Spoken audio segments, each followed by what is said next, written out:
ನಿಲ್ಸಿ. ನಾನ್ ದಪ್ಪ ಇದ್ದೀನಿ ಅಂತ ಹೀಯಾಳ್ಸ್ ಮಾತಾಡ್ತಾ ಇದ್ದೀರಾ ಅಪ್ಪ? ಅದ್ ಹೇಗೆ? ನಾನ್ ಯಾವ ಪರ ಪುರುಷನ ಗಂಧ ಗಾಳಿನೂ ಇಲ್ದೆ ಪ್ರೆಗ್ನೆಂಟ್ ಆಗೋದಕ್ ಸಾಧ್ಯ? ಅದ್ರಲ್ಲೂ 4 ತಿಂಗಳು ಆಗಿದೆ ಅಂತ ಬೇರೆ ಹೇಳ್ತಿದ್ದೀರಾ. ಅದ್ ಹೇಗ್ ಸಾಧ್ಯ? ಬೇಕಿದ್ರೆ 2 ಏಟ್ ಹೊಡೆದು ಬಿಡಿ, ಆದ್ರೆ ದಯವಿಟ್ಟು ಈ ರೀತಿ ತಪ್ಪು ಅಪವಾದನ ನನ್ ಮೇಲೆ ಹಾಕ್ಬೇಡಿ ಅಪ್ಪ ಅಂತ 120 ಕೆಜಿ ದಪ್ಪದ ಐರಾ ತನ್ನ ತಂದೆ ಸೂರ್ಯಪ್ರಕಾಶ್ ಕಾಲ್ಗೆ ಬಿದ್ದು ಕೇಳ್ಕೊಂಡ್ಲು. ಆಗ ಸೂರ್ಯಪ್ರಕಾಶ್ ಮನುಷ್ಯತ್ವ ಇಲ್ದೆ ಮಗಳು ಅಂತಾನು ನೋಡ್ದೆ ಐರಾಳ ಕೈ ಹಿಡಿದು ಮನೆಯಿಂದ ಹೊರಗಡೆ ದಬ್ದ. ಏನು, ನಾನ್ ಪ್ರೆಗ್ನೆಂಟಾ? ಇದ್ ಹೇಗ್ ಸಾಧ್ಯ? ನಾನ್ ಯಾವ ಹುಡುಗನು ನನ್ನ ಹತ್ರನೂ ಬಿಟ್ಕೊಂಡಿಲ್ಲ. ಹಾಗಿದ್ಮೇಲೆ no, I am more confident about this. ಯಾರೋ ಬೇಕು ಅಂತಾನೆ ನನ್ ಜೊತೆ ಆಟ ಆಡ್ತಾ ಇದ್ದಾರೆ.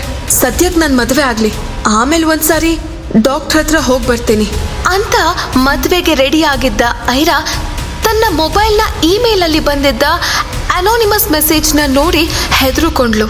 ಆದ್ರೂ ತಾನು ಏನನ್ನು ನೋಡಿಲ್ಲ ಅನ್ನೋ ಹಾಗೆ ಕಣ್ಣೀರು ಒರೆಸ್ಕೊಂಡು ಮದುವೆ ಮಂಟಪಕ್ಕೆ ಐರಾ ಗಾಬರಿಯಿಂದ ಮೆಲ್ಲಗೆ ಹೆಜ್ಜೆ ಹಾಕ್ತಾ ಸಾಗಿದ್ಲು. ಐರಾ ಇಂಡಸ್ಟ್ರಿಯಲಿಸ್ಟ್ ಸೂರ್ಯಪ್ರಕಾಶ್ ಹಾಗೂ ಡಾಕ್ಟರ್ ವಸುಂಧರಾ ಅವರ ಮುದ್ದಿನ ಮಗಳು. ಅವರ ಜೀವನ ಸ್ವರ್ಗಕ್ಕೆ 3 ಗೇಣು ಅನ್ನುವಷ್ಟು ಚೆನ್ನಾಗಿತ್ತು. ನೋಡ್ದೋರು ಹೊಟ್ಟೆ ಕಿಚ್ಚು ಪಡುವಷ್ಟು ಸುಂದರವಾಗಿ ಅವರ ಸಂಸಾರ ಸಾಗ್ತಿತ್ತು. ವಸುಂಧರಾ 800 ಕೋಟಿ ಬೆಲೆ ಬಾಳುವ ಫಾರ್ಮಸ್ಯೂಟಿಕಲ್ ಕಂಪನಿಯ ಒಡತಿನೂ ಹೌದು. ಆದ್ರೆ ವಸುಂಧರಾಳ ನಿಗೂಢವಾದ ಸಾವು ಎಲ್ಲರಿಗೂ ಆಶ್ಚರ್ಯ ಮೂಡಿಸಿತು. ಆರೋಗ್ಯವಾಗಿ ಇದ್ದ ವಸುಂಧರಾ ಇದ್ದಕ್ಕಿದ್ದ ಹಾಗೆ ಹೇಗೆ ತೀರ್ಕೊಂಡ್ಲು ಅನ್ನೋದು ಯಕ್ಷ ಪ್ರಶ್ನೆ ಆಗಿತ್ತು. ಇತ್ತ ಮನೆಯವರ ಒತ್ತಾಯದ ಮೇಲೆ ಸೂರ್ಯಪ್ರಕಾಶ್ ಅಶ್ವಿನಿ ಎಂಬ ಯುವತಿ ಜೊತೆ ಇನ್ನೊಂದು ಮದುವೆಯಾದ. ಅಶ್ವಿನಿ ಐರಾಗೆ ಮಲತಾಯಿ ಆಗಿದ್ರು ಒಂದು ದಿನಾನು ಐರಾಗೆ ತನ್ನ ತಾಯಿ ವಸುಂಧರಾಳ ಅನುಪಸ್ಥಿತಿ ತಿಳಿಯದ ಹಾಗೆ ನೋಡ್ಕೊಳ್ತಾ ಇದ್ಲು. ಐರಾ ಪ್ರತಿಯೊಂದು ವಿಷಯಕ್ಕೂ ತನ್ನ ಮಲತಾಯಿ ಅಶ್ವಿನಿ ಮೇಲೆ ಅವಲಂಬಿತಳಾಗುವಷ್ಟು ಅವರ ಮಧ್ಯೆ ಬಾಂಡಿಂಗ್ ಬೆಳೀತು. ಸೂರ್ಯಪ್ರಕಾಶ್ಗೆ ಅಶ್ವಿನಿಯ ಸ್ವಭಾವ ತುಂಬಾ ಇಷ್ಟ ಆಯ್ತು. ಎಲ್ಲಿ ತನ್ನ ಇನ್ನೊಂದು ಮದುವೆ ಐರಾಗೆ ಕುತ್ತ ತರುತ್ತೋ ಅನ್ನೋ ತಳಮಳ ಸೂರ್ಯಪ್ರಕಾಶ್ಗೆ ಕಾಡ್ತಾ ಇತ್ತು. ಆದ್ರೆ ಅಶ್ವಿನಿ ಮತ್ತು ಐರಾ ಬಾಂಧವ್ಯ ನೋಡಿ ಸೂರ್ಯಪ್ರಕಾಶ್ಗೆ ಸಮಾಧಾನ ಆಯ್ತು. ಆದ್ರೆ ಸಮಯ ಯಾವಾಗ್ಲೂ ಒಂದೇ ರೀತಿ ಇರೋದಿಲ್ಲ. ಹುಣ್ಣಿಮೆಯ ಬೆಳಕಿನ ನಂತರ ಅಮಾವಾಸ್ಯೆಯ ಕತ್ತಲೆ ಹಾಗೆ ಐರಾ ಜೀವನದಲ್ಲೂ ಕತ್ತಲಿನ ಪಯಣ ಶುರುವಾಯಿತು. ಅಶ್ವಿನಿ ಹಾಗೂ ಸೂರ್ಯಪ್ರಕಾಶ್ ಅವರಿಗೆ ಸ್ವಪ್ನ ಎಂಬ ಹೆಸರಿನ ಹೆಣ್ಣು ಮಗುವಿನ ಜನನವಾಯಿತು. ಐರಾಗೆ ತನ್ನ ತಾಯಿಯ ಅನುಪಸ್ಥಿತಿಯ ಕೊರತೆ ಕಾಡಬಾರ್ದು ಅಂತ ಇನ್ನೊಂದು ಮದುವೆಯಾದ ಸೂರ್ಯಪ್ರಕಾಶ್ ತನ್ನ 2ನೇ ಹೆಂಡತಿಗೆ ಮಗು ಜನಿಸಿದ ನಂತರ ಐರಾನ ಮೂಲೆ ಗುಂಪು ಮಾಡಿಬಿಟ್ಟ. ಇತ್ತ ಅಶ್ವಿನಿಗೂ ತನ್ನ ಜನಿಸಿದ ಮಗುವಿನ ಲಾಲನೆ ಪೋಷಣೆಯಲ್ಲೇ ಸಮಯವನ್ನ ಕಳೀತಾ ಇದ್ಲು. ಹಾಗಾಗಿ ಅವಳಿಗೂ ಐರಾಗೆ ಸಮಯ ಕೊಡಲು ಸಾಧ್ಯವಾಗ್ತಿರ್ಲಿಲ್ಲ. ಐರಾಗೆ ಒಂಟಿತನ ತುಂಬಾನೇ ಕಾಡೋದಕ್ಕೆ ಶುರುವಾಯ್ತು. ತನ್ನ ತಾಯಿ ವಸುಂಧರಾ ಬಗ್ಗೆ ನೆನಪು ಮಾಡಿಕೊಳ್ದ ದಿನವೇ ಇರ್ತಾ ಇರ್ಲಿಲ್ಲ. ಒಂದಿನ ಐರಾ ಸ್ವಪ್ನಾಳನ್ನ ಆಟ ಆಡಿಸ್ತಾ ಇರ್ಬೇಕಾದ್ರೆ ಆಯ ತಪ್ಪಿ ಕೆಳಗೆ ಬೀಳ್ಸಿದ್ದಕ್ಕೆ ಅಶ್ವಿನಿ ಐರಾಗೆ ತುಂಬಾ ಜೋರಾಗಿ ಹೊಡ್ತಿದ್ಲು. ಆ ಘಟನೆ ಅಂತೂ ಐರಾ ಮನಸ್ಸಿಗೆ ದೊಡ್ಡ ಘಾಸಿಯನ್ನೇ ಉಂಟು ಮಾಡಿತ್ತು. ಅಶ್ವಿನಿ ಐರಾಯಿಂದ ತನ್ನ ಮಗು ಸ್ವಪ್ನಾಳಿಗೆ ತೊಂದರೆ ಆಗ್ಬಹುದು ಅಂತ ಐರಾನ ಬೋರ್ಡಿಂಗ್ ಸ್ಕೂಲ್ಗೆ ಕಳ್ಸೋದಕ್ಕೆ ಸಿದ್ಧತೆ ನಡೆಸಿದ್ಲು. ಆಗ ಲಾಯರ್ ಜಗದೀಶ್ ಚಂದ್ರ ಒಂದು ಡಾಕ್ಯುಮೆಂಟ್ ನೊಂದಿಗೆ ಸೂರ್ಯಪ್ರಕಾಶ್ ಮನೆಗೆ ಬಂದ್ರು. ಆ ಡಾಕ್ಯುಮೆಂಟ್ ನಲ್ಲಿ ಇದ್ದ ವಿಷಯ ಏನಂದ್ರೆ ವಸುಂಧರಾ ಹೆಸರಲ್ಲಿದ್ದ ಆಸ್ತಿಗೆಲ್ಲ ಐರಾನೇ ಒಡತಿ ಅನ್ನೋದು. ಆಕೆಗೆ 21 ವರ್ಷ ಆದ ನಂತರ ವಸುಂಧರಾ ಬರೆದಿದ್ದ ವಿಲ್ ಅಸ್ತಿತ್ವಕ್ಕೆ ಬರುತ್ತೆ ಅಂತ ಇತ್ತು. ಜಗದೀಶ್ ಚಂದ್ರರವರು ಐರಾ ಬಳಿ ಬಂದು ಒಂದು ಕಾರ್ಡ್ ಕೊಟ್ಟು, ಪುಟ್ಟ, ನಿಂಗೆ ಏನೇ ತೊಂದರೆ ಆದ್ರೂ ಈ ನಂಬರ್ಗೆ ಕಾಲ್ ಮಾಡು ಅಂತ ಹೇಳಿದ್ರು. ಇದನ್ನೆಲ್ಲ ಗಮನಿಸ್ತಾ ಇದ್ದ ಅಶ್ವಿನಿ ಮುಂದೆ ತಮ್ಮ ಸೇಫ್ಟಿಗೋಸ್ಕರ ಐರಾನ ಬೋರ್ಡಿಂಗ್ ಸ್ಕೂಲ್ಗೆ ಹೋಗ್ತಿರೋ ಹಾಗೆ ತಡೆದ್ಲು. ಅಶ್ವಿನಿ ಅಂತೂ ಐರಾನೇ ಎಲ್ಲಿ ಆಸ್ತಿಗೆಲ್ಲ ರಾಣಿ ಆಗ್ಬಿಡ್ತಾಳೋ, ನನ್ ಮಗಳು ಸ್ವಪ್ನಾಗೆ ಪುಡಿಗಾಸು ಸಿಗದೆ ಇರೋ ಹಾಗೆ ಆಗ್ಬಿಡುತ್ತೋ ಅಂತ ಐರಾ ಮುಂದೆ ತುಂಬಾ ಪ್ರೀತಿ ಇದೆ ಅನ್ನೋ ಹಾಗೆ ನಡ್ಕೊಳ್ತಾ ಇದ್ಲು. ಆದ್ರೆ ಹೊಟ್ಟೆಯಲ್ಲಿ ಬೆಂಕಿನ ಇಟ್ಕೊಂಡು ಐರಾಗೆ ಕೇಡನ್ನೇ ಬಯಸ್ತಾ ಇದ್ಲು. ಐರಾಗೆ ತಾನು ವಿಷದ ನೆರಳಿನಲ್ಲಿ ಬೆಳಿತಾ ಇದ್ದೀನಿ ಅನ್ನೋ ಕೊಂಚವೂ ಸುಳಿವು ಇರ್ಲಿಲ್ಲ. ಹೀಗೆ ಒಂದು ದಿನ ಐರಾಳಿಗೆ ವಿಪರೀತ ಜ್ವರ ಬಂತು. ಅವಳ ಟ್ರೀಟ್ಮೆಂಟ್ಗೆ ಅಂತ ಅಶ್ವಿನಿ ಡಾಕ್ಟರ್ನ ಮನೆ ಕರ್ಸಿದ್ಲು. ಅವಳ ಜ್ವರ ಕಮ್ಮಿ ಮಾಡೋದಕ್ಕೆ ಅಂತ ಡಾಕ್ಟರ್ ಒಂದ್ ಇಂಜೆಕ್ಷನ್ ಕೊಟ್ರು. ಜ್ವರ ಏನೋ ಕಮ್ಮಿ ಆಯ್ತು. ಆದ್ರೆ ಆ ಇಂಜೆಕ್ಷನ್ ಕೊಟ್ಟಾದ್ಮೇಲೆ ಐರಾಳ ಜೀವನ ಬದಲಾಗಿ ಹೋಯ್ತು. ಸೌಂದರ್ಯ ದೇವತೆ ತರ ಇದ್ದ ಐರಾ ಇದ್ದಕ್ಕಿದ್ದ ಹಾಗೆ ತನ್ನ 14ನೇ ವಯಸ್ಸಿನಲ್ಲಿ 45 ಕೆಜಿಯಿಂದ 120 ಕೆಜಿ ದಪ್ಪ ಆಗಿ ಹೋದ್ಲು. ಎದ್ದೇಳೋದಕ್ಕೂ ನಡೆಯೋದಕ್ಕೂ ಕಷ್ಟ ಆಗುವಷ್ಟು ಅವಳ ಮೈ ಅವಳಿಗೆ ಭಾರವಾಗಿ ಹೋಯ್ತು. ಅವಳ ದೇಹದ ಭಾರವೇ ಒಂದು ನೋವಾದ್ರೆ ಜನಗಳು ಟೀಕಿಸಿ ಮಾತಾಡುವ ವ್ಯಂಗ್ಯ ಮಾತುಗಳು ಅವಳಿಗೆ ಮತ್ತಷ್ಟು ನೋವು ಕೊಡ್ತಾ ಇತ್ತು. ಐರಾ ಮತ್ತು ಸ್ವಪ್ನಾಗೆ 4 ವರ್ಷ ವ್ಯತ್ಯಾಸ ಇದ್ರು ಐರಾಗೆ ತನ್ನ ತಂಗಿಯ ಮೇಲೆ ವಿಪರೀತ ಪ್ರೀತಿ. ಆದ್ರೆ ಸ್ವಪ್ನ ಅದಕ್ಕೆ ವಿರುದ್ಧವಾಗಿದ್ಲು. ಐರಾಗೆ ಈಗ 18 ವರ್ಷ. ಕಾಲೇಜ್ನಲ್ಲಿ ಅವಳ ಕ್ಲಾಸ್ಮೇಟ್ ಆಗಿದ್ದ ಅಕ್ಷತ್ ಗುಂಪು ಕಟ್ಕೊಂಡು ಯಾವಾಗ್ಲೂ ಐರಾ ದಪ್ಪವಾಗಿ ಇರೋದನ್ನ ಆಡ್ಕೊಂಡು ಅವಮಾನ ಮಾಡ್ತಿರ್ತಾನೆ. ಇವರಿಬ್ರು ಸ್ವಲ್ಪ ಸಮಯ ಸಿಕ್ಕರೆ ಸಾಕು ಒಳ್ಳೆ ಹಾವು ಮುಂಗುಸಿ ತರ ಯಾವಾಗ್ಲೂ ಜಗಳ ಆಡ್ತಾನೆ ಇರ್ತಾರೆ. ಓದೋದ್ರಲ್ಲಿ ಫಸ್ಟ್ ಇದ್ದ ಐರಾಗೆ ಅಕ್ಷತ್ ಒಳ್ಳೆ ಕಾಂಪಿಟೇಷನ್ ಸಹ ಕೊಡ್ತಾ ಇದ್ದ. ರಿಚ್ ಅಂಡ್ ಹ್ಯಾಂಡ್ಸಮ್ ಆಗಿದ್ದ ಅಕ್ಷತ್ 100 ಟೀ ಪ್ಲಾಂಟೇಶನ್ ಹಾಗೂ ಶುಗರ್ ಫ್ಯಾಕ್ಟರಿ ಒಡೆಯ ವಿಶ್ವನಾಥ್ ಅವರ ಮಗ. ಹ್ಯಾಂಡ್ಸಮ್, ರಿಚ್ ಅಂಡ್ ಇಂಟೆಲಿಜೆಂಟ್ ಆಗಿದ್ದ ಅಕ್ಷತ್ ಸ್ನೇಹ ಬಯಸದ ಹುಡುಗಿ ಕಾಲೇಜಲ್ಲೇ ಯಾರೂ ಇರ್ಲಿಲ್ಲ. ವಿಶ್ವನಾಥ್ ಮತ್ತು ಸೂರ್ಯಪ್ರಕಾಶ್ ಬಾಲ್ಯ ಸ್ನೇಹಿತರಾಗಿದ್ರು. ಒಮ್ಮೆ ಸೂರ್ಯಪ್ರಕಾಶ್ ಅವರ ಫ್ಯಾಕ್ಟರಿ ಮುಚ್ಚುವ ಸ್ಥಿತಿ ಬಂದಾಗ ವಿಶ್ವನಾಥ್ ಅವರ ಸಹಾಯದಿಂದ ಫ್ಯಾಕ್ಟರಿ ಉಳಿತು.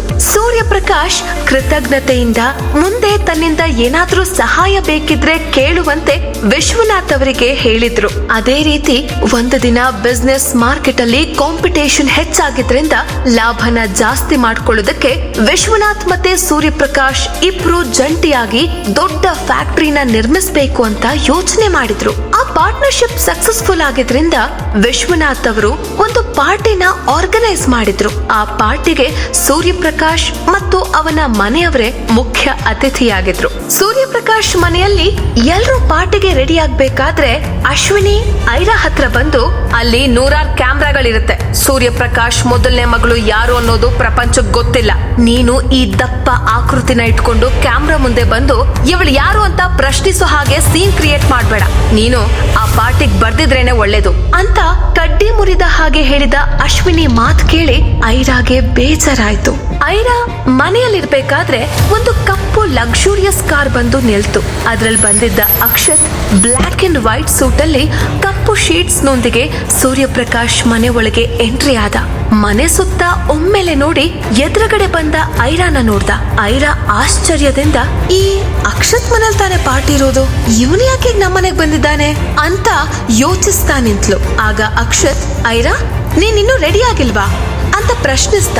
ಅದಕ್ಕೆ ಐರಾ, ಪಾರ್ಟಿ ಗೀಟಿ ಎಲ್ಲ ನನ್ಗೆ ಇಷ್ಟ ಆಗಲ್ಲ, ನಾನ್ ಮನೇಲೆ ಆರಾಮಿದ್ದೀನಿ ಅಂತ ಹೇಳಿ ಸುಮ್ನಾದ್ಲು. ಅದಕ್ಕೆ ಅಕ್ಷತ್, ಇಲ್ಲ, ಈ ಪಾರ್ಟಿಗೆ ನೀನ್ ಬರ್ಲೇಬೇಕು.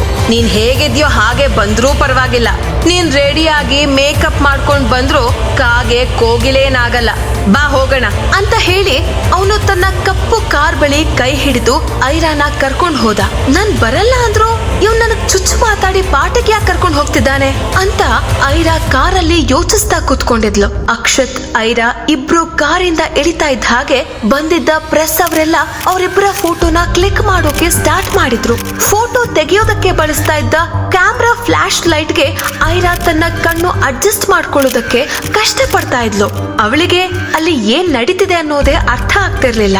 ಅಷ್ಟ್ರಲ್ಲಿ ವಿಶ್ವನಾಥ್ ಪ್ರೆಸ್ ಮೀಟ್ ಮುಂದೆ, ಐರಾ ಮುಂದೆ ನಮ್ಮನೆ ಸೊಸಿ ಆಗೋಳು, ಇಷ್ಟ್ರಲ್ಲೇ ಅಕ್ಷತ್ ಮತ್ತೆ ಐರಾಳ ಮದುವೆಯ ವಿವರವಾದ ಸುದ್ದಿಗೋಷ್ಠಿನೂ ಮಾಡ್ತೀವಿ ಅಂತ ಹೇಳಿದ ಮಾತು ಸ್ವತಃ ಸೂರ್ಯಪ್ರಕಾಶ್ಗೂ ಆಶ್ಚರ್ಯ ಮೂಡಿಸಿತ್ತು. ಐರಾಳಿಗೆ ನಿಜವಾಗ್ಲೂ ಆ ಪಾರ್ಟಿಯಲ್ಲಿ ಏನ್ ನಡೀತಾ ಇದೆ ಅನ್ನೋದು ಒಂದು ಅರ್ಥ ಆಗ್ತಿರ್ಲಿಲ್ಲ. ನಾನ್ ಎಲ್ಲಿಗೆ ಬಂದ್ಬಿಟ್ಟಿದೀನಿ ಅನ್ನೋ ಪ್ರಶ್ನೆ ಅವಳ ಮುಖದಲ್ಲಿ ಸ್ಪಷ್ಟವಾಗಿ ಗೋಚರವಾಗ್ತಿತ್ತು.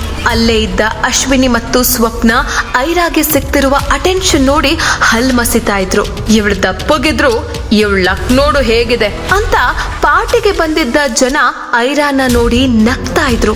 ಇವಳಿಗೆ ಅಕ್ಷತ್ನ ಕೊಟ್ಟು ಮದ್ವೆ ಮಾಡ್ತಿದಾರ? ಹುಡುಗಿ ನೋಡೋದಕ್ಕೆ ಒಳ್ಳೆ ನೀರ್ ಕುದುರೆ ತರ ಇದ್ದಾಳೆ ಅಲ್ಲ, ಅಟ್ಲೀಸ್ಟ್ ಸ್ವಲ್ಪ ನೋಡೋದಕ್ಕಾದ್ರೂ ಚೆನ್ನಾಗಿರ್ಬಾರ್ದ?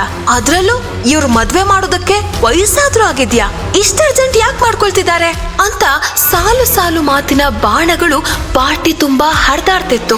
ಅಕ್ಷತ್ ಐರಾ ಮುಂದೆ ಮಂಡಿಯೂರಿ ತನ್ನ ಕೈಯಲ್ಲಿ ರೋಸ್ ಬೊಕ್ಕೆ ಇಟ್ಕೊಂಡು ಐರಾ ಮುಖವನ್ನೇ ದಿಟ್ಟಿಸಿ ನೋಡ್ತಾ, Aira I love you, will you marry me ಅಂತ ಹೇಳಿದ ಅಕ್ಷತ್ನ ಮಾತ್ ಕೇಳ್ತಾ ಇದ್ದ ಹಾಗೆ ಮರುಭೂಮಿಯಲ್ಲಿ ಕಳೆದು ಹೋದ ಹಾಗೆ ಐರಾಗೆ ಭಾಸವಾಯಿತು. ಹಾಗೆ ಅವನ ಮಾತು ಕೇಳಿ ಅಶ್ವಿನಿ ಮತ್ತು ಸ್ವಪ್ನಾಗೆ ತುಂಬಾ ಆಶ್ಚರ್ಯ ಆಯ್ತು. ಇವ್ರ ತಂದೆಗೇನೋ ತಲೆ ಸರಿ ಇಲ್ಲ ಅನ್ಸತ್ತೆ, ಆದ್ರೆ ಇವನು ಕೂಡ ಹೀಗೇನಾ? ಇವ್ರಿಗೆಲ್ಲ ತಾವ್ ಏನ್ ಮಾಡ್ತಿದೀವಿ ಅಂತ ಗೊತ್ತಾಗ್ತಿದ್ಯಾ? ಇನ್ 4 ವರ್ಷ ತಡೆದಿದ್ರೆ ನನ್ನ ಮಗಳು ಸ್ವಪ್ನಾಗೆ 18 ವರ್ಷ ಆಗುತ್ತೆ. ಅವಾಗ ಅಕ್ಷತ್ ಜೊತೆ ಕೊಟ್ಟು ಮದ್ವೆ ಮಾಡೋಣ ಅಂತ ನಾನು ಯೋಚನೆ ಮಾಡಿದ್ದೆ. ಆದ್ರೆ ಇಲ್ಲಿ ಈ ಹುಡುಗಿ ಐರಾ ಇಂದ ಎಲ್ಲ ಹಾಳಾಗ್ತಾ ಇದೆ ಅಂತ ಅಶ್ವಿನಿ ಬುಸ್ ಕೊಡ್ತಾ ಇದ್ಲು. ಅಷ್ಟ್ರಲ್ಲಿ ಐರಾಳ ಬಳಿ ಬಂದ ಸೂರ್ಯಪ್ರಕಾಶ್ ತನ್ನ ಮಗಳ ಕೈಯನ್ನ ಹಿಡ್ಕೊಂಡು ಆ ಬೊಕ್ಕೆನ ತಗೋ ಐರಾ ಅಂತ ಗಟ್ಟಿಯಾಗಿ ಹೇಳ್ದ. ಅಲ್ಲಿ ರೋಬೋಟ್ ತರ ಆಗಿದ್ದ ಐರಾ ತನ್ನ ತಂದೆಯ ಕಮಾಂಡ್ ಅನ್ನ ಪಾಲಿಸದೆ ಬೇರೆ ದಾರಿ ಇರ್ಲಿಲ್ಲ. ಅವಳಿಗೆ ಆ ಸಿಚುವೇಶನ್ ನಲ್ಲಿ ಹೇಗೆ ನಡ್ಕೋಬೇಕು ಅನ್ನೋದು ತಿಳಿತಾ ಇರ್ಲಿಲ್ಲ. ತಕ್ಷಣ ತನ್ನ ತಂದೆಯ ಮಾತನ್ನ ಪಾಲಿಸ್ತಾ ಬೊಕ್ಕೆನ ತಗೊಂಡ್ಲು. ಆಗ ತಮ್ಮ ಸಂಬಂಧ ಇನ್ನಷ್ಟು ಗಟ್ಟಿ ಆಯ್ತು ಅಂತ ಸೂರ್ಯಪ್ರಕಾಶ್ ಮತ್ತೆ ವಿಶ್ವನಾಥ್ ಹ್ಯಾಂಡ್ ಶೇಕ್ ಮಾಡ್ಕೊಂತ ಕಂಗ್ರ್ಯಾಚುಲೇಷನ್ಸ್ ಅಂತ ಹೇಳ್ಕೊಂಡ್ರು. ಅಕ್ಷತ್ ಐರಾಗೆ ಪ್ರಪೋಸ್ ಮಾಡಿದ ನಂತರ ಆ ಪಾರ್ಟಿಯಲ್ಲಿ ಎಲ್ಲೂ ಕಾಣಿಸ್ಲೇ ಇಲ್ಲ. ನನ್ನ ನೋಡ್ತಾ ಇದ್ದ ಹಾಗೆ ಅಸಹ್ಯ ಪಡ್ತಿದ್ದ ಅಕ್ಷತ್ ನನಗೆ ಪ್ರಪೋಸ್ ಮಾಡುದಾ? ಇವನ್ ಕಾರಲ್ಲೂ ಕೂಡ ನನ್ಗೆ ಎಷ್ಟು ಕಟುವಾಗಿ ಮಾತಾಡ್ದ, ಆದ್ರೆ ಪಾರ್ಟಿಯಲ್ಲಿ ಅವನ್ ಹೇಳಿದ ಮಾತು ಇನ್ನೂ ನನಗ್ ನಂಬೋಕೆ ಆಗ್ತಾ ಇಲ್ಲ ಅಂತ ಐರಾ ತನ್ನ ಲ್ಯಾಪ್ಟಾಪ್ ಮುಂದೆ ಕೂತ್ಕೊಂಡು ಇನ್ನು ವಾಸ್ತವನ ಪ್ರಶ್ನೆ ಮಾಡ್ತಿದ್ಲು. ಆಗ ಐರಾಳ ಡೆಸ್ಕ್ಟಾಪ್ ಮೇಲೆ ಒಂದು ಅನಾನಮಸ್ ಇಮೇಲ್ ಬಂತು. ಐರಾ ಆ ಅನಾನಮಸ್ ಇಮೇಲ್ ನ ಓಪನ್ ಮಾಡಿ ನೋಡಿದಾಗ ಅವಳಿಗೆ ಒಂದು ಆಶ್ಚರ್ಯವಾದ ವಿಷಯ ಕಾದಿತ್ತು. ಅದೇನಂದ್ರೆ ವಸುಂಧರಾಳ ಸಾವು ಆಕಸ್ಮಿಕ ಅಲ್ಲ, ಅದರ ಹಿಂದೆ ದೊಡ್ಡ ಜಾಲವೇ ಇದೆ ಅಂತ ಆ ಇಮೇಲ್ ನಲ್ಲಿತ್ತು. ಇನ್ನು ಅಕ್ಷತ್ ಮತ್ತೆ ಅಕ್ಷತ್ ಮನೆಯವರಿಂದ ಸಿಕ್ಕಂತಹ ಶಾಕ್ ಇಂದಾನೆ ಚೇತರಿಸ್ಕೊಳ್ಳೋದಕ್ಕೆ ಸಾಧ್ಯ ಆಗ್ತಿಲ್ಲ. ಅಂಥದ್ರಲ್ಲಿ ತನ್ನ ತಾಯಿಯ ಸಾವಿನ ನಿಗೂಢತೆ ಕೇಳಿ ಅವಳಿಗೆ ಬಿಸಿನೀರು ಮುಖದ ಮೇಲೆ ಎರ್ಚದ ಹಾಗಾಗಿತ್ತು. ಆದ್ರೆ ಇಮೇಲ್ ಅನಾನಿಮಸ್ ಆಗಿದ್ರಿಂದ ಐರಾ ಅದಕ್ಕೆ ಜಾಸ್ತಿ ಒತ್ತು ಕೊಡ್ಲಿಲ್ಲ. ಆದ್ರೆ ಅದು ಅಲ್ಲಿಗೆ ನಿಲ್ಲಿಲ್ಲ. ಐರಾಗೆ ಆ ಅನಾನಿಮಸ್ ಇಮೇಲ್ ಪದೇ ಪದೇ ಬರ್ತಾನೆ ಇತ್ತು. ಒಂದಿನ ಐರಾ ಇಮೇಲ್ಗೆ ರಿಪ್ಲೈ ಮಾಡಿದ್ಲು. ನಿಮ್ಗಿದೆಲ್ಲ ಹೇಗ್ ಗೊತ್ತು? ಇದ್ರ ಬಗ್ಗೆ ಇನ್ನೂ ಹೆಚ್ಚಿನ ಮಾಹಿತಿ ತಿಳಿದುಕೊಳ್ಬೇಕು ಅಂತ ಕಳ್ಸಿದ್ಲು. ಎಷ್ಟು ದಿನ ಆದ್ರೂ ಆ ಇಮೇಲ್ ಇಂದ ರಿಪ್ಲೈ ಬಂದಿರ್ಲಿಲ್ಲ. ಯಾರೋ ಬೇಕು ಅಂತಾನೆ ಆಟ ಆಡ್ತಾ ಇದ್ದಾರೆ ಅಂತ ಐರಾ ಅದನ್ನ ಇಗ್ನೋರ್ ಮಾಡೋದಕ್ಕೆ ಸ್ಟಾರ್ಟ್ ಮಾಡಿದ್ಲು. ಇತ್ತ ಕಾಲೇಜಲ್ಲಿ ಐರಾ ಮತ್ತೆ ಅಕ್ಷತ್ ಮದ್ವೆ ಮಾತೆ ಜೋರಾಗ್ಬಿಟ್ಟಿತ್ತು. ಕಾಲೇಜಲ್ಲಿದ್ದ ಹುಡುಗಿರೆಲ್ಲ ಐರಾಗೆ ನಿನ್ ಯೋಗ್ಯತೆಗೆ ಅಕ್ಷತ್ ಬೇಕಾ? ನಿನ್ನ ನೀನು ಕನ್ನಡಲ್ಲಿ ನೋಡ್ಕೊಂಡಿದ್ಯಾ ಅಂತ ಹೀಯಾಳಿಸ್ತಿದ್ರು. ಆದ್ರೆ ಇದನ್ನೆಲ್ಲ ಅಕ್ಷತ್ ದೂರದಿಂದ ನೋಡಿ ಸುಮ್ನೆ ಆಗ್ತಿದ್ದ. ಆ ಪಾರ್ಟಿಯಲ್ಲಿ ಪ್ರಪೋಸ್ ಮಾಡಿದ ನಂತರ ಒಂದು ದಿನಾನು ಅಕ್ಷತ್ ಐರಾ ಜೊತೆ ಮಾತನಾಡ್ಲಿಲ್ಲ. ಐರಾಗೆ ತನ್ನ ಭಾವನೆಗಳಿಗೆ ಬೆಲೆ ಕೊಡುವವರು ಯಾರೂ ಇಲ್ಲ. ಇಲ್ಲಿ ತಾನು ಎಲ್ರಿಗೂ ಆಟ ಆಡಿಸುವಂತ ಕೀಗುಂಬೆ ಆಗ್ಬಿಟ್ಟಿದೀನಿ ಅಂತ ಬೇಸರ ಪಡ್ತಿದ್ಲು. ಸೂರ್ಯಪ್ರಕಾಶ್ ಮತ್ತೆ ವಿಶ್ವನಾಥ್ ಮನೆಯವರು ಅಕ್ಷತ್ ಮತ್ತು ಐರಾ ಮದುವೆ ದಿನ ನಿಶ್ಚಯ ಮಾಡಿದ್ರು. ಮದುವೆ ದಿನ ಸಮೀಪಿಸ್ತಾ ಇದ್ದ ಹಾಗೆ ವಿಶ್ವನಾಥ್ ಅಕ್ಷತ್ಗೆ ಐರಾನ ಕರ್ಕೊಂಡು ಮದ್ವೆಗೆ ಏನೇನ್ ಬೇಕೋ ಅದನ್ನೆಲ್ಲ ಪರ್ಚೇಸ್ ಮಾಡ್ಕೊಂಡ್ ಬಾ ಅಂತ ಹೇಳಿ ಶಾಪಿಂಗ್ ಕಳ್ಸಿದ್ರು. ಅದರಂತೆ ಐರಾನ ಕರ್ಕೊಂಡು ಹೋಗೋದಕ್ಕೆ ಐರಾ ಮನೆಗೆ ಬಂದ Akshat baby pink churidar, free hair style, ಮುಖದಲ್ಲಿ ಸ್ವಲ್ಪ ಮೇಕಪ್ ಹಾಗೂ ಬ್ಯೂಟಿಫುಲ್ ಸ್ಮೈಲ್ ಇದ್ದಂಥ ಐರಾ ಮುಖಾನ ನೋಡಿ ಅವನ ಹಾರ್ಟ್ ಅಲ್ಲಿ ಸಿಟ್ಟೆ ಬಿಟ್ಟ ಹಾಗಾಯ್ತು. ಈ ಗಜಗಾಮಿನಿ ಹಿಂದೆ ಇದ್ದಂಥ ಸೌಂದರ್ಯ ಇದುವರೆಗೂ ನನ್ ಕಣ್ಣ ಕಾಣ್ಲಿಲ್ವಾ ಅಂತ ಮನ್ಸಲ್ಲೇ ಹೇಳ್ಕೊಳ್ತಾ ಸ್ಮೈಲ್ ಮಾಡ್ದ. ಅಪ್ಪ ಅದೇನೋ ನಿನ್ನ ಕರ್ಕೊಂಡ್ ಹೋಗಿ ಶಾಪಿಂಗ್ ಮಾಡಿಸ್ಬೇಕಂತೆ, 5 ನಿಮಿಷ ಟೈಮ್ ಕೊಡ್ತೀನಿ, ಬಂದ್ ಕಾರಲ್ಲಿ ಕುತ್ಕೋ ಅಂತ ಹೇಳಿ ಅವಳನ್ನ ಕಾರ್ನಲ್ಲಿ ಕೂಡಿಸ್ಕೊಂಡು ಶಾಪಿಂಗ್ಗೆ ಕರ್ಕೊಂಡು ಹೋದ. ಐರಾಗೆ ಮೊದಲನೇ ಸಾರಿ ಯಾವುದೋ ಹುಡುಗನ ಜೊತೆಗೆ ಹೊರಗಡೆ ಬಂದಿರೋದು ಅನ್ನೋ ನಾಚಿಕೆ ಅವಳ ಮುಖದಲ್ಲಿ ಕಾಣ್ತಾ ಇತ್ತು. ಆ ನಾಚಿಕೆಗೆ ಅವಳ ಕೆನ್ನೆ ಕೆಂಪಾಗಿತ್ತು. ಶಾಪಿಂಗ್ ಪೂರ್ತಿ ಅಕ್ಷತ್ ಐರಾನ ಕದ್ದು ಮುಚ್ಚಿ ನೋಡ್ತಾನೆ ಇದ್ದ. ಅವರಿಬ್ಬರ ಮಧ್ಯೆ ಇದ್ದಂತಹ ಮೌನ ತುಂಬಾ ಜೋರಾಗಿ ಮಾತಾಡ್ತಾ ಇತ್ತು. ಅದೇ ಸಮಯಕ್ಕೆ ಐರಾ ಮೊಬೈಲ್ಗೆ ಒಂದು ಮೆಸೇಜ್ ಬಂತು. ನಿನ್ನ ತಾಯಿಯ ಫೋರೆನ್ಸಿಕ್ ರಿಪೋರ್ಟ್ ನ ಸರಿಯಾಗಿ ಚೆಕ್ ಮಾಡಿಸು, ನಿಂಗ್ ಸತ್ಯ ತಿಳಿಯುತ್ತೆ ಅಂತ ಆ ಮೆಸೇಜ್ ನಲ್ಲಿತ್ತು. ಐರಾ ಮನ್ಸಲ್ಲೇ ಮತ್ತೆ ಗಾಬರಿ ಶುರುವಾಯ್ತು. ಅಷ್ಟೊತ್ತಿಗೆ ಅಕ್ಷತ್ ಐರಾನ ಕರ್ಕೊಂಡು ಬಂದು ಅವಳ ಮನೆಗ್ ಬಿಟ್ಟ. ಐರಾ ತನ್ನ ರೂಮ್ ಒಳಗ್ ಹೋಗಿ ಬಂದ ಮೆಸೇಜ್ ಬಗ್ಗೆ ಯೋಚಿಸ್ತಾ, ಇಲ್ಲ ನಾನು ಇವಾಗಾದ್ರೂ ಈ ವಿಷಯನ ಸೀರಿಯಸ್ ಆಗಿ ತಗೊಳ್ಬೇಕು, ಫೋರೆನ್ಸಿಕ್ ರಿಪೋರ್ಟ್ ನ ನೋಡೋದ್ರಲ್ಲಿ ತಪ್ಪೇನಿದೆ ಅಂತ ತನ್ನ ತಾಯಿಯ ಸಾವಿನ ಹಿಸ್ಟರಿನ ಹುಡ್ಕೋದಕ್ಕೆ ಸ್ಟಾರ್ಟ್ ಮಾಡಿದ್ಲು. ಆಗ ಅವಳಿಗೆ ತಿಳಿದ ಸತ್ಯ ಬೆಚ್ಚಿ ಬೀಳಿಸುವಂಥದ್ದು. ಹಾಗಿದ್ರೆ ನನ್ನ ತಾಯಿ ಸಾವು ಸಹಜವಾದ್ದಲ್ಲ, ಯಾರೋ ಬೇಕು ಅಂತಾನೆ ಸಾಯಿಸಿದ್ದಾರೆ ಅಂತ ಜೋರಾಗಿ ಅಳೋದಕ್ಕೆ ಸ್ಟಾರ್ಟ್ ಮಾಡಿದ್ಲು. ನನ್ ತಾಯಿನ ಸಾಯಿಸಿದವ್ರು ಯಾರು ಅಂತ ತಿಳ್ಕೊಂಡೇ ತೀರ್ತೀನಿ ಅಂತ ಪ್ರತಿದಿನ ಇದ್ರ ಬಗ್ಗೆ ಹುಡ್ಕೋದಕ್ಕೆ ಶುರು ಮಾಡಿದ್ಲು. ಆದ್ರೆ ಅಷ್ಟ್ರಲ್ಲಿ ಅವಳ ಮದುವೆ ದಿನ ಕೂಡ ಬಂದೇ ಬಿಡ್ತು. ಕೆಂಪು ಧಾರೆ ಸೀರೆಯಲ್ಲಿ ಮೊಗ್ಗಿನ ಜಡೆ ಹಾಕೊಂಡು ಐರಾ ತುಂಬಾ ಸುಂದರವಾಗಿ ಕಾಣ್ತಾ ಇದ್ಲು. ಆಗ ಐರಾ ಇದ್ದ ರೂಮ್ನ ಕಿಟಕಿ ಹತ್ರ ಒಂದಿಷ್ಟು ಜನ ಹುಡುಗಿ ದಪ್ಪ ಅನ್ನೋದು ಬಿಟ್ರೆ ಇನ್ಯಾವ ಕೊರತೆನೂ ಕಾಣ್ತಾ ಇಲ್ಲ ಅಂತ ಮಾತಾಡ್ತಾ ಇದ್ರು. ಅದನ್ ಕೇಳಿಸ್ಕೊಂಡ ಐರಾ, ದಪ್ಪ ಅನ್ನೋದು ಕೊರತೆನಾ? ನಮ್ಗಲ್ದಿದ್ರು ನೋಡೋ ಜನಕ್ಕದು ಕೊರತೆ ತರಾನೇ ಕಾಣುತ್ತಲ್ವಾ ಅಂತ ಕನ್ನಡಿಲಿ ತನ್ನ ನೋಡ್ಕೊಳ್ತಾ ಬಳೆ ಹಾಕೊಳ್ತಾ ಇರ್ಬೇಕಾದ್ರೆ ಮೊಬೈಲ್ ಅಲ್ಲಿ ಬೀಪ್ ಸೌಂಡ್ ಆಯ್ತು. ನೋಡಿದ್ರೆ pregnancy report, name Aira, pregnancy positive ಅಂತ ಸಿಟಿ ಹಾಸ್ಪಿಟಲ್ ಇಂದ ಮೇಲ್ ಬಂದಿತ್ತು. ಅದನ್ನ ನೋಡ್ತಿದ್ದ ಹಾಗೆ ಐರಾಗೆ ಪ್ಯಾನಿಕ್ ಅಟ್ಯಾಕ್ ಆಯ್ತು. ನೋ, ಇದ್ ಹೇಗ್ ಸಾಧ್ಯ? ಯಾರೋ ಬೇಕು ಅಂತಾನೆ ನನ್ ಜೊತೆ ಆಟ ಆಡ್ತಾ ಇದ್ದಾರೆ. ಓ ಗಾಡ್, ನಿಜವಾಗ್ಲೂ ಹುಚ್ಚ ಹಿಡಿತಿದೆ ನನ್ಗೆ. ನಾನು ಇತ್ತೀಚೆಗೆ ಡಾಕ್ಟರ್ ಹತ್ರ ಏನಾದ್ರೂ ಹೋಗಿದ್ನಾ? ಹೌದು, ಮೊನ್ನೆ ತಲೆ ಸುತ್ತು ಬಂತು ಅಂತ ಸಿಟಿ ಹಾಸ್ಪಿಟಲ್ ಡಾಕ್ಟರ್ ಹೇಮಾ ಹತ್ರ ಹೋದೆ. ಟೆಸ್ಟಿಂಗ್ ಎಲ್ಲ ಆಯ್ತು. ಇನ್ನೇನ್ ರಿಪೋರ್ಟ್ ತಗೊಂಡು ಡಾಕ್ಟರ್ನ ಕನ್ಸಲ್ಟ್ ಮಾಡ್ಬೇಕಾಗಿತ್ತು. ಅದೇ ಸಮಯಕ್ಕೆ ಅಕ್ಷತ್ ಜೊತೆ ಶಾಪಿಂಗ್ ಹೋಗ್ಬೇಕು. ಎಲ್ಲೇ ಇದ್ರು ಮನೆಗ್ ಬಾ ಅಂತ ಅಪ್ಪ ಫೋನ್ ಮಾಡ್ಕರದ್ರು. ಅದಕ್ಕೆ ಡಾಕ್ಟರ್ ಹೇಮಾನ ಕನ್ಸಲ್ಟ್ ಮಾಡ್ದೆ, ಹಾಗೆ ಹೊರಟು ಹೋದೆ. ನಂತರ ಆ ರಿಪೋರ್ಟ್ ಏನಾಯ್ತು ಅಂತ ಗೊತ್ತಾಗ್ಲಿಲ್ಲ ಅಂತ ಐರಾ ದುಃಖಿಸ್ತಾ, ಒಂದ್ಸರಿ ಡಾಕ್ಟರ್ ಹೇಮಾಗೆ ಈ ವಿಷಯದ ಬಗ್ಗೆ ಫೋನ್ ಮಾಡಿ ಕೇಳ್ತೀನಿ ಅಂತ ಫೋನ್ ಮಾಡಿದ್ಲು. Doctor, Aira here. ಮೊನ್ನೆ ನಿಮ್ ಆಸ್ಪತ್ರೆಗೆ ತಲೆ ಸುತ್ತು ಅಂತ ಬಂದಿದ್ದೆ. ನನ್ ರಿಪೋರ್ಟ್ ಏನಾಯ್ತು ಅಂತ ಕೇಳ್ಬೇಕಿತ್ತು ಅಂತ ಕೇಳಿದ್ಲು. ಅದಕ್ಕೆ ಡಾಕ್ಟರ್, ನಿಮ್ಗಾಗ್ಲೇ ಹಾಸ್ಪಿಟಲ್ ಕಡೆಯಿಂದ ಇಮೇಲ್ ಮಾಡಿದೀವಿ, ನೀವು 4 months ಪ್ರೆಗ್ನೆಂಟ್ ಅಂತ. ಆ ಮಾತ್ ಕೇಳಿ ಐರಾ ಶಾಕ್ ಆಗಿ ಫೋನ್ ನ ಕೆಳಗೆ ಬಿಟ್ಲು. ಹಾಗಿದ್ರೆ ಇದ್ ನಿಜಾನಾ? ನಾನ್ ಯಾವತ್ತೂ ಯಾವ ಹುಡುಗನ್ನು ತಲೆ ಎತ್ತಿ ಸಹ ನೋಡಿಲ್ಲ. ಹಾಗಿದ್ಮೇಲೆ ಇದ್ ಹೇಗ್ ಸಾಧ್ಯ? ನನ್ ಜೀವನಾನೇ ಮುಗ್ದೋದಾಗ ಅನ್ಸ್ತಾ ಇದೆ. ಅಪ್ಪ ಮತ್ತೆ ಅಕ್ಷತ್ ಮನೆಯವರು ನನ್ ಬಗ್ಗೆ ಏನ್ ತಿಳ್ಕೊಳ್ಳೋದಿಲ್ಲ ಅಂತ ಐರಾ ಅಳೋದಕ್ಕೆ ಸ್ಟಾರ್ಟ್ ಮಾಡಿದ್ಲು. ಐರಾ ಚಿಕ್ಕಮ್ಮ ಅಷ್ಟೊತ್ತಿಗೆ ಬಂದು, ಬಾರೆ ಕುಂಬಳಕಾಯಿ, ಅಲ್ಲಲ್ಲ, ಇವತ್ತಾದ್ರೂ ನಿನ್ನ ಸರಿಯಾಗಿ ಕರಿಬೇಕಲ್ವಾ? ನನ್ ಮಗಳು ಜೀವನದ ಸಮಾಧಿ ಮೇಲೆ ನಿನ್ ಜೀವನ ಕಟ್ಕೊಳ್ತಾ ಇದ್ಯಾ. ಅದ್ ಹೇಗ್ ಖುಷಿಯಾಗಿರ್ತೀಯೋ ನಾನು ನೋಡ್ತೀನಿ ಅಂತ ಹಲ್ ಮಸಿದು ಐರಾ ಇದ್ದ ರೂಮ್ ಒಳಗ್ ಹೋಗಿ ಐರಾನ ಮಂಟಪಕ್ಕೆ ಕರ್ಕೊಂಡು ಹೋದ್ಲು. ಇದು ಮಿತಿ ಮೀರ್ತಾ ಇದೆ. ಇಷ್ಟ ದಿನ ನನ್ನ ತಾಯಿ ಬಗ್ಗೆ ಮೆಸೇಜ್ ಮತ್ತೆ ಮೇಲ್ ಬರ್ತಾ ಇತ್ತು, ಆದ್ರೆ ಇವಾಗ ನನ್ ಪ್ರೆಗ್ನೆಂಟ್ ಅಂತ ಬರ್ತಾ ಇದೆ. ನಿಜವಾಗ್ಲೂ ಯಾರೋ ಬೇಕು ಅಂತಾನೆ ನನ್ ಜೊತೆ ಆಟ ಆಡ್ತಾ ಇದ್ದಾರೆ ಅಂತ ಮನ್ಸಲ್ಲೇ ಮಾತಾಡ್ತಾ ಐರಾ ಮಂಟಪದ ಕಡೆ ಬರ್ತಾ ಇದ್ಲು. ಆಗ ಅಕ್ಷತ್ ಅವಳನ್ನ ನೋಡಿ ಸ್ವರ್ಗದಿಂದ ಅಪ್ಸರಿನೇ ಬರ್ತಿದ್ದಾಳೆ ಅನ್ನೋ ಹಾಗೆ ಅವನ ಕೈ ಚಿಬಿಟ್ಕೊಂಡ. ಇದು ನಿಜವಾಗ್ಲೂ ಐರಾನಾ ಅಂತ ಆಶ್ಚರ್ಯದಿಂದ ನೋಡ್ದ. ಇವಳು ದಪ್ಪ ಇದ್ದಾಳೆ ಅನ್ನೋದು ಬಿಟ್ರೆ ಸುಂದರವಾಗೇ ಇದ್ದಾಳೆ. ನನಗೆ ಯಾಕೆ ಇಷ್ಟು ದಿನ ಅವಳ ಸೌಂದರ್ಯ ಕಾಣ್ಲಿಲ್ಲ? ಇವಳ ಜೊತೆ ಇದ್ದಷ್ಟು ದಿನ ಬರೀ ಜಗಳದಲ್ಲೇ ದಿನಗಳೆಲ್ಲ ಕಳೆದೋಯ್ತು. ಇನ್ನಾದ್ರೂ ನಾನು ಅವಳಿಗೆ ನನ್ನ ಪ್ರೀತಿ ಏನು ಅಂತ ತೋರಿಸ್ಬೇಕು ಅಂತ ತನ್ನ ಮನ್ಸಲ್ಲಿ ಅನ್ಕೊಂಡ. ಇತ್ತ ಐರಾಳ ಕಣ್ಣಿನಲ್ಲಿ ಯಾರಿಗೂ ತಿಳಿಯದೆ ಕಣ್ಣೀರಿತ್ತು. ಅಕ್ಷತ್ ಐರಾನೇ ದಿಟ್ಟಿಸಿ ನೋಡ್ತಿದ್ದ. ಆದ್ರೆ ಐರಾ ಅಕ್ಷತ್ ಕಣ್ಣಲ್ಲಿ ಕಣ್ಣಿಟ್ಟು ನೋಡೋದಕ್ಕೂ ಹಿಂಜರಿತಿದ್ಲು. ಅಷ್ಟ್ರಲ್ಲಿ ನಾದಸ್ವರ ಮೊಳಗಿ ಪುರೋಹಿತರು ಗಟ್ಟಿ ಮೇಳ ಕೂಗ್ತಾ ಇದ್ದ ಹಾಗೆ ಅಕ್ಷತ್ ಐರಾಗೆ ತಾಳಿ ಕಟ್ದ. ಐರಾ ಮನ್ಸಲ್ಲಿ 1000 ವಿಚಾರಗಳು ಓಡ್ತಾ ಇತ್ತು. ಅವಳ ಮುಖದಲ್ಲಿ ಯಾವ ಭಾವನೆ ಕೂಡ ಇರಲಿಲ್ಲ. ಮದುವೆಯ ಶಾಸ್ತ್ರ ಸಂಪ್ರದಾಯ ಎಲ್ಲ ಮುಗಿದ ನಂತರ ಅಕ್ಷತ್ ಒಂದ್ ಕಡೆ ಕೂತಿದ್ದಾಗ ಅವನ ಮೊಬೈಲ್ಗೂ ಒಂದು ಮೆಸೇಜ್ ಬಂತು. ಅದನ್ನ ನೋಡ್ತಾ ಇದ್ದ ಹಾಗೆ ಅಕ್ಷತ್ ಐರಾಳ ಕೆನ್ನೆಗೆ ಚಟಾರಿನೇ ಒಂದ್ ಏಟ್ ಹೊಡೆದ. ಅವನು ಒಡೆದ ರಭಸಕ್ಕೆ ಅವಳು ಕೆಳಗ್ ಬಿದ್ಲು. ಹಾಗಿದ್ರೆ ಅಕ್ಷತ್ ಮೊಬೈಲ್ಗೆ ಬಂದಂತ ಯಾವ ಮೆಸೇಜ್ ನ ನೋಡಿ ಐರಾ ಕೆನ್ನೆಗೆ ಹೊಡೆದ? ಐರಾ ಪ್ರೆಗ್ನೆಂಟ್ ಅನ್ನೋ ವಿಷಯ ಅಕ್ಷತ್ಗೇನಾದ್ರೂ ತಿಳಿತಾ? ಹಾಗೇನಾದ್ರೂ ತಿಳಿದ್ರೆ ಏನಾಗಬಹುದು?